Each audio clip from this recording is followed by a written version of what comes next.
Magandang araw po mga bossing. Bali, pakita ko lang itong ating isang design ng trigger.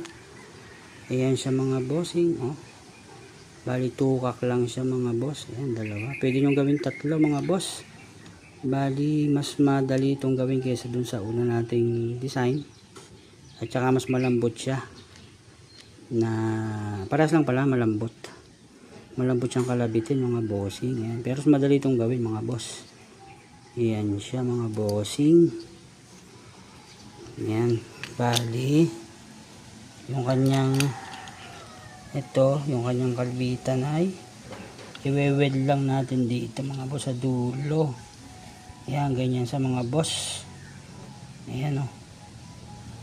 Ayan mga bossing.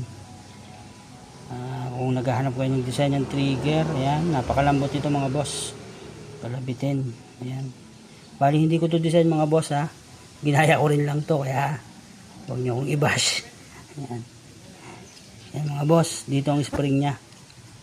Para bumalik siya dito sa ilalim. Ayan. Spring siya nakatukod. Para gumaganon siya.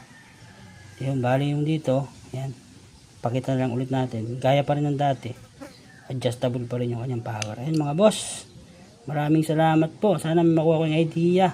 Sa mga gusto mag-DIY dyan.